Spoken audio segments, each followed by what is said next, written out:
Hello and welcome to Nitro Talk. Today we're taking a look at this HPI Nitro Star 21BB. It is a Force, manufactured by Force engine. The stock engine that came on the first generation HPI Savage. Thank you very much for watching. Please like and subscribe if you're into nitro engines, nitro vehicles, anything whatsoever. I think if you're watching, you may be learning so far that pretty much anything to do with nitro, you will see it on this channel. I personally feel that, okay, never mind. I'm not going to get into that. I'm very proud of my collection. Let's just say that. So, like I said, this engine stock on the first version of the HPI Savage, which it was a big block monster truck. So certainly already had an advantage over a couple of its competitors. I tell you what, now that I'm thinking about it, I don't know if I've ever ran a Savage with this engine in it. I probably, I don't know if this was in one and I pulled it out. I have no clue where I got this thing. You see it's got a busted fin on the head there. Could have been on a Savage. Could have been in an engine lot on eBay. I don't really remember. But I can't really remember any experience with this engine. So, but I tell you what, once I get a peek at the sleeve, I've ran plenty of Force engines. So pretty much see what this is similar to, and I'll be able to tell you about how it runs. Well, I mean, the first version of the Savage, I don't think the engine was a big complaint on it. I think it ran okay. Force engines generally not bad runners. When the 28 Savage came out, and you had versions with the K 4.6, which is a King Star engine. Look at that. The starting pin fell right out and down in there.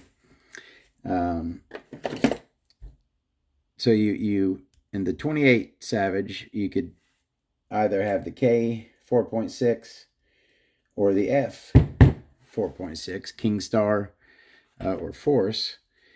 And that F 4.6, the Force engine, was much preferred. I tell you what, I was not expecting that.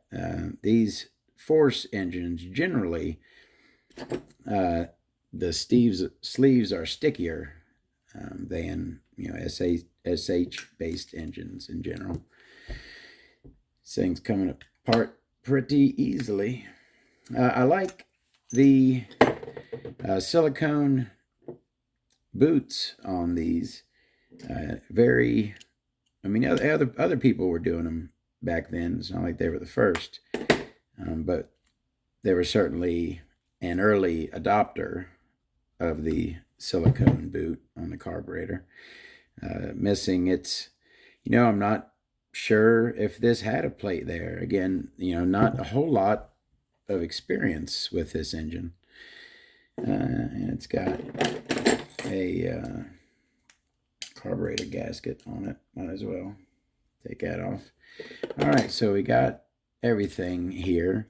Now, I had noticed when I took the pull start off to make the Yank Eliminator video, I noticed that it has an OS one-way bearing on it. So apparently that, and this looks like, yeah, I think I see the BB on there. I think this is the stock original pull starter that came on it.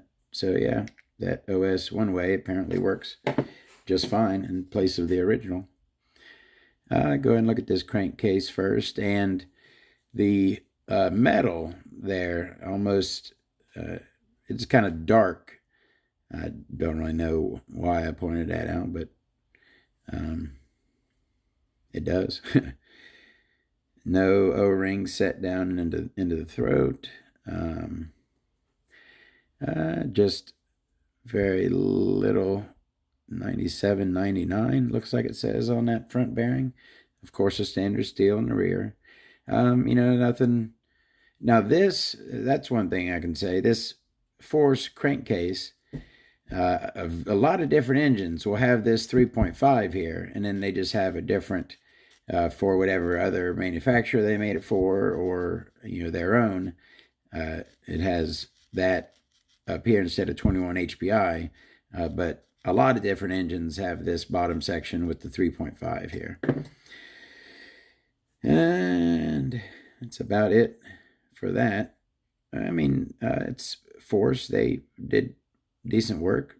I never really had a problem with anything they did.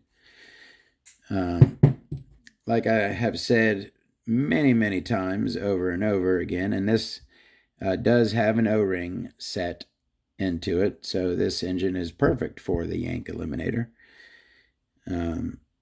This is Force style, which has starting pin and spring and an internal starting shaft, as opposed to an SH style, which has an internal one-way bearing and an external starting shaft that comes in from the outside.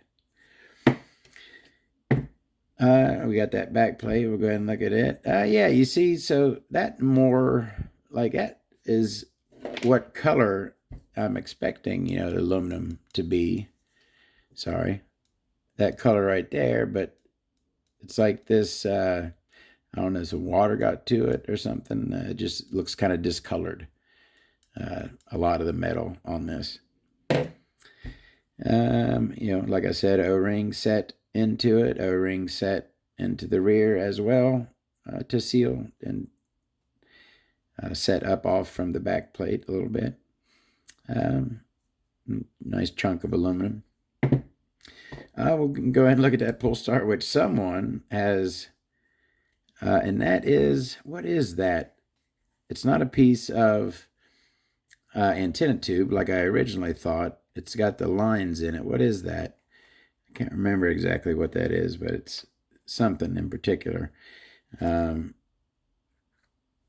Stock pull start, little worn off there, but standard shape and size of a Force. A lot of other Force pull starts look just like that one. We'll take a look at that. That's only one fin. At first glance, I thought like two were gone because it's pretty far down, but that's just a really thick top fin on this one. And it said NitroStar 21BB, big block at the bottom. Big seam mold mark right there in it. And these are like cast. These are not like CNC. These are obviously from the cast marks, and from looking in there and seeing that it looks like pop metal, obviously that's cast lower, not the highest grade cast aluminum. Standard head, of course. And holy crap, now that is nowhere near a Todd turbo. This thing is this almost looks like it has a long, it's supposed to have a standard short glow plug and someone put a long in it. That thing is sticking way into the combustion chamber. I'll have to fix that. These shims here are really thin. And look at them, messing them all up. And really, so what I do, I kind of mess those up a little bit.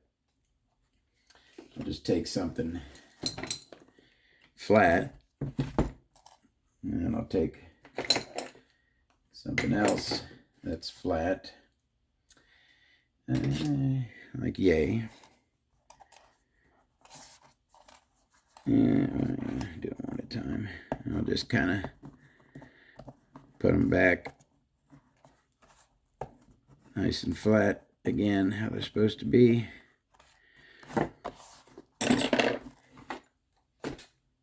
And those are 2s, I believe. Yeah, it's not a 3. Those are 2 2s, so 0.4. We looked at that with the needs Todd Turbo done. Let's look at that carburetor. And like I said, I don't know if that had a plate there or not. It certainly looks like it should have a plate there, so I'm going to assume it did. Again, a rubber carb boot, which does not want to spin. There we go. Yeah, nice purple silicone boot. 2 needle. No, it is a 3 needle. Looky there. Yeah, it's a 3rd needle. I wonder how that O-ring is doing in there. Let's feel it. You know, actually, it feels, it's not, you know what it feels like? It feels like a nice, freshly lubricated O-ring is what it feels like. It's got tension on it, but it's at the same time easy, not too easy to turn. It has just the right amount of tension. It feels perfect, I guess. And I had mentioned before about how when you have an all-metal carb, an uninsulated throat, that, you know, the metal on metal, that's what happens right there. They kind of, you can, and you could kind of see like the zigzag. Here, get in there. Come on. You see like the zigzag on there, kind of like an M or an X or whatever. That's from twisting it as you pull it out. It makes that M on there. Carb or O-ring set near the bottom and one up at the top. 3 needle carb on the 21BB. I wasn't expecting that.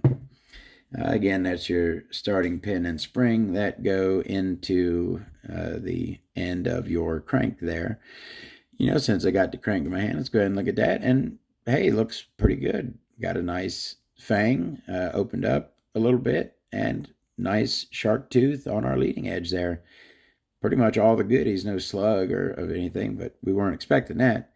But fang and shark tooth, okay. Pretty good. Our window there is, you know, nothing special. It's not drilled out, not a very large window, not sharp edged, not really ramped, just kind of cut out. The back looks pretty good though. Did we look at that starting shaft again? That's, you know, your I need something we can actually see better. Do I really need to? I don't need to demonstrate how this can go. This is basically a one-way mechanism, right? If it stops, if it goes that way, all right. But if it spins this way, it can spin and just drops down into it and keeps spinning, and then drops down in. But if you turn it that way, it catches it and spins it. It's a one-way device there. All right. We're down to, I always save the piston and sleeve for the last. What the heck is that? That looks weird. Look at that line right there. Doesn't that look kind of odd? And it almost looks like it's just on it, like a mark, but is that in the metal? It ain't rubbing off, so who knows exactly what that is, but that is our piston. Flat top, 1 oil groove, no bypass holes. Our connecting rod is not meaty at all. It's pretty light on the meat. At the bottom of the connecting rod right there. Kinda knife edged, not especially. certainly, but kinda knife-edged. Flat top again. And let's go ahead and look at that sleeve on the 21BB stock engine for the HPI Savage. Kind of a plain exhaust port on there, just kind of a rectangle. No dog ears or anything. Just kind of a plain rectangular exhaust port. Got twin intake ports and really wide. Crap. Each one of those is close to the normal size of a standard 21 intake port. If I saw one of those on an engine, I would say it's a little small intake port, but it wouldn't freak me out. It's got two of those. It's so a pretty big intake section on this thing. Two twin intake ports, boost ports, and they are both pretty wide and pretty tall, and they are ramped. Looking pretty good.